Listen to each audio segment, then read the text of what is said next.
Guys, good morning, welcome back to my another video. সকাল সকাল তোমাদের সামনে চলে আসলাম একটা ব্লগ নিয়ে। সকালটা শুরু হয় আমার ঈশ্বরের নাম দিয়ে, সেই কারণেই তোমাদের সঙ্গে একটুখানি ভগবানকে দেখিয়ে দিনটা শুরু করলাম। আর দেখো, সকাল সকাল বানিয়ে নিয়েছি একটু ব্রেকফাস্টে একটু কফি করেছি, তার সঙ্গে রয়েছে গিয়ে কলা, আর রয়েছে এই যে বাটার টোস্ট। তো চলো রান্নার দিকে এগোনো যাক। কড়াইটা বসিয়ে দিয়েছি, কড়াইটা দেখতে পাচ্ছ, একটু তেল দিয়ে দিয়েছি। আর এই যে কচুরলতি, এইটাকে গিয়ে নুন হলুদ দিয়ে সেদ্ধ করা হয়েছে, সেই জন্য কড়াইটার ওরকম অবস্থা হয়েছে। কড়াইটার উপরে কেউ যেও না প্লিজ, তার কারণ হচ্ছে কড়াইটা একটু নোংরা নোংরা লাগছে। তো চলো আপাতত কচুরলতি কী দিয়ে করব সেটা বলি। সকাল সকাল মাছ আলাদা এসেছিল, কিন্তু দুর্ভাগ্যবশত আজকে চিংড়ি মাছ নেই, ইলিশ মাছের মাথাও নেই, কিছু নেই। তো কচুরলতিটা এমনিই করতে হবে। তো কড়াইতে দিয়ে দিয়েছি তেল, এখানে রয়েছে পেঁয়াজ, কাঁচা লঙ্কা, তার সঙ্গে রয়েছে টমেটো। তো এতটা আমার লাগবে না, তার কারণ আমি দুটো রান্না করব। তো রসুন একটু থেতো করে দিলে খুব ভালো হতো, বললাম না দুর্ভাগ্য আজকে আমার, সর্ষের গুঁড়োটাও খুঁজে পাচ্ছি না, জানো তো কী যে বলবো। আর হয়তো কোথাও আমি ফেলেই দিয়েছি মনে হচ্ছে, আমার না এই ভুলো মন। তো পেঁয়াজটা আমি একটু ভেজে নিয়েছি, বেশ লাল লাল করে দিয়েছি, টমেটো, কাঁচা লঙ্কা, নুন হলুদ লঙ্কার গুঁড়ো, সামান্য একটু মিষ্টি। কেন কচুরলতিটা একটু মিষ্টি মিষ্টি খেতে ভালো লাগে, রসুন দিলে তার গুণটা কিন্তু, মানে গুণ বলছি সরি, রসুন দিলে তার টেস্টটা কিন্তু 1000 গুণ বেড়ে যায়। তো মশলাটাকে বেশ ভালো করে কষিয়ে নিচ্ছি। আর হ্যাঁ, কচুরলতিতে একটু তেল লাগে ভাই, তো সুতরাং একটু তেল বেশি হচ্ছে বলে কেউ যেন কিছু ভেবো না আবার। তো কচুরলতিটা আমি দিয়ে দিয়েছি, যেহেতু সেদ্ধ করা, এটার সময় একটুও লাগবে না। আর হ্যাঁ, অবশ্যই আমি এর মধ্যে দিয়ে দিয়েছিলাম একটুখানি আমচুর পাউডার। তার কারণ তাতে কি হয়, একটু হালকা হালকা মানে টক টক ফ্লেভার আসবে, তো বেশ ভালো লাগবে। লেবুও দেওয়া যায়, তাহলে গলাটা ধরে না। কচুরলতি নাবিয়ে রেখেছি, আর এখানে আলু আর কচু ভাজা বসিয়ে দিয়েছি। আলু কচু দিয়ে অ্যাকচুয়ালি মাছ করে নিয়েছি। আচ্ছা, এখন বাজে দুপুর প্রায় 2:10-2:10-15 হবে। আমরা বেরিয়ে পড়েছি অনেক দিন পর রাস্তায়, আর নিচে মেয়ে আছে, দেখো আজকে অনেক দিন পর। তো কি কোথায় যাচ্ছি সবটুকু জানাবো।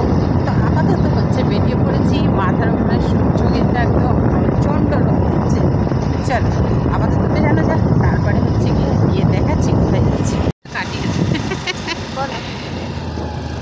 আচ্ছা, এখন গিয়ে আপাতত রয়েছি স্কুটিতে। তো তোমাদেরকে তো বললাম আমরা বেরাচ্ছি। আর চলো আপাতত কোথায় যাচ্ছি এখন বাজে কটা বলে দাও। এখন বাজে গিয়ে 2:15 হবে। তো এখন হ্যাঁ, আর মাইকটা তো নিতে ভুলে গেছি, জানি না কি হচ্ছে। আদৌ তোমরা আমার কথা শুনতে পাচ্ছ কিনা আমি কিন্তু সেটাও জানি না। তো চলো, যেখানে যাচ্ছি সেখানে সবটুকু আশা করছি ভিডিও দিতে পারবো। চলো, নাও পারতে যাবো, একবার যদি না দিই তাহলে তোমরা কিছু মাইন্ড করো না, ঠিক আছে? আপাতত যাই, বলো। আচ্ছা, এখন আমরা নেমে পড়েছি। না, শুনতে পারবে না কেউ, শুধু জাস্ট ভিডিও কর, সামনেটা দেখি। তো আমি এখন চলে এসেছি শিয়ালদায় ফ্যাশন সিটি, এখানে আমি ঢুকবো এখন। এখানে বাজার কলকাতা আছে, তার সঙ্গে রয়েছে স্মার্ট বাজারও রয়েছে। তো আমি বাজার কলকাতাতেই আপাতত আজকে এসেছি। অনেক কিছু দেখতে পাচ্ছ, দোকানপাট সব সুন্দরভাবে সুসজ্জিতভাবে সেজে উঠেছে, কারণ পুজো প্রায় আগত। অনেক দিন পর বেরালাম শপিং করার জন্যে। জানি না কতটুকু কি হবে, কিন্তু যতটুকুই হবে তোমাদের সঙ্গে শেয়ার করব অবশ্যই। চতুর্দিকটা মানে এত সুন্দর সাজসজ্জা দিয়েছে না, মনে হচ্ছে যেন কি বলবো, বাইরে বেরাই না তো বাইরে বেরালে মনে হচ্ছে যেন ভগবান একদম দোরগোড়ায় দাঁড়িয়ে আছে। সত্যি তাই। আর কটা দিন, ব্যাস সত্যি এই কটা দিনের জন্য মানুষ কত টাকাই না খরচা করে বলো তো। 5টা দিনের জন্য আমরা কতভাবে নিজেকে সাজাই সুন্দরভাবে। তো চলো আপাতত ঢুকে পড়বো। আর হ্যাঁ, এখন কি বলো তো, এইসব জায়গায় ক্যামেরা করতে দেয় না, তো সেই কারণে যেইটুখানি পেরেছি মানে সেইটুখানি তোমাদের সামনে তুলে ধরার চেষ্টা করেছি। আপাতত কি কি নিলাম তো দেখাবো। তো চলো ভেতরে যাওয়া যাক। তো তোমাদের দাদাভাই এখান থেকে কিছু উনি শার্টস নেবে না, তার কারণ হচ্ছে গিয়ে উনি একটু গেঞ্জি নিচ্ছে, বলছে প্রচণ্ড পরিমাণে গরম, তো সেই কারণে একদম নেবে না জিন্স আর একটু গেঞ্জি। উনি চলে যাচ্ছে ট্রায়ালে, আর আমরা হচ্ছে গিয়ে মেয়ে আর আমি দুজনে হচ্ছে এদিক থেকে কিছু জিনিসপত্র নিয়েছি। মেয়ে নিয়েছে হচ্ছে গিয়ে কিছু ওপরের শর্টস আছে, তারপরে হচ্ছে কিছু জামা কাপড় আছে। তো সব কিছু নেওয়া হয়ে গেছে, আমাদেরও ট্রায়াল দেওয়া হয়ে গেছে, আর এখন হচ্ছে লাইন দেওয়ার পালা। তো লাইনে আমি দাঁড়িয়েছি, তো লাইনটা দিয়ে এখান থেকে কিন্তু আবার তোমাদের হচ্ছে গিয়ে আমার যা হয়েছে তাতে, মানে যেই অ্যামাউন্ট আমার হয়েছে তাতে হচ্ছে গিয়ে গিফট দিচ্ছিল, কিন্তু আমি নিইনি। প্রতি বছর কী বলো তো, প্রচুর পরিমাণে গিফট দেওয়া হয়, তো মানে আসে আর নিই না। তো এখান থেকে আজকে 6খানা টিকিট পেয়েছি। অ্যাকচুয়ালি এগুলোকে ফর্ম এই টিকিটগুলোকে পূরণ করে, মানে ফিল আপ করে আর কি জমা করতে হবে। তো দেখা যাক কপালে কী আছে।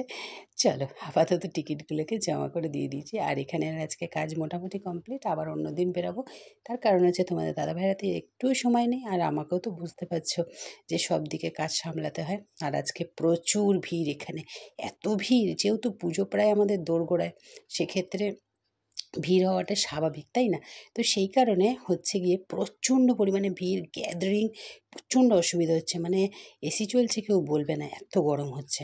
তো এখানে কালেকশন মোটামুটি ভালোই থাকে, এখান থেকে নিই আমরা, ফ্যাশন ফ্যাক্টরি থেকে নিই, আর হচ্ছে এম বাজার থেকে নিই, বেশ ভালো লাগে। এম বাজার আজকে ভেবেছিলাম যাব, কিন্তু যাওয়া হলো না। তো আমরা এখন বেরিয়ে যাচ্ছি, আর হচ্ছে অনেকগুলো। আচ্ছা, এখন আমরা রয়েছি, আমার গলার অবস্থা শোনা যাবে কিনা আমি জানি না, তো হচ্ছে গিয়ে যাবে না, শোনা যাবে না, তাদের বলে লাভ নেই। তো চলো, শেষ আমাদের কীর্তন শেষ, আমরা বেরোচ্ছি। তো কেনাকাটি কমপ্লিট হয়ে গেছে, এখান থেকে বেরিয়ে যাব অটো করে, তারপরে হচ্ছে গিয়ে আমাদের গাড়িটা নিয়ে তারপরে যাব বাড়ি। তো চলো, আপাতত হচ্ছে বেরানো যাক, এখন অটো ধরতে হবে। আর দেখছো ভিড় কাকে বলে, কি পরিমাণে ভিড় তোমরা চিন্তা করতে পারবে না, মানে এত ভিড়। তারপরে ভাবো যে পুজোর সময় তাহলে কি অবস্থাটা হতে চলেছে। আর আমরা তো পুরো মানে যেই বাইরে বেরিয়েছি ঘেমে স্নান করে যাচ্ছি, মেয়ে যেরকম আমি সেরকম, দুজনেরই একই অভ্যাস, আমাদের বাইরে বেরালেই হয়েছে ঘেমে নিয়ে স্নান। তো এই শিয়ালদার এই জায়গাটায় এত সুন্দর করেছে, মানে বলার কথা নেই। আর আমরা এখন অটোতে রয়েছি, অটো থেকে নামবো, তো নেবে ওখান থেকে গাড়িটা নিয়ে তারপরে খাবার দাবার নিয়ে একবারে বাড়ি ফিরবো। তো চলো, কি কি খাবার দাবার নিচ্ছি সবটুকু তোমাদের সঙ্গে শেয়ার করবো। আচ্ছা, আমরা নেমে পড়েছি অটো থেকে, আর এখন দাঁড়িয়ে আছি, দেখতে পাচ্ছ রাস্তার মাঝখানে। তোমাদের দাঁড়া হয়ে গেছে গাড়ি আনতে। তো মোটামুটিভাবে কিছুটা শপিং হয়েছে আমাদের, আর কিছু বাকি আছে, তো সবটুকু কমপ্লিট হয়নি, যেইটুকুনি হয়েছে বাড়ি গিয়ে সবটুকু তোমাদের সঙ্গে শেয়ার করবো। আশা করছি তোমাদের ভালো লাগবে। তো চলো, আপাতত এইটুকুই, বাড়ির পথে এবার ফেরা যায়। করে করেছি, কি বানাচ্ছ মানে? এখন বানাচ্ছি হচ্ছে লেবুর জল, লেবু আছে, বিট নুন আছে, কাঁচা লঙ্কা আছে, আর হচ্ছে এইটা বিরিয়ানি দিয়ে খেতে এত ব্যাপক লাগে, জমে যায়, মানে ভীষণ ভালো লাগে। অবশ্যই সবাই একটু ট্রাই করবে।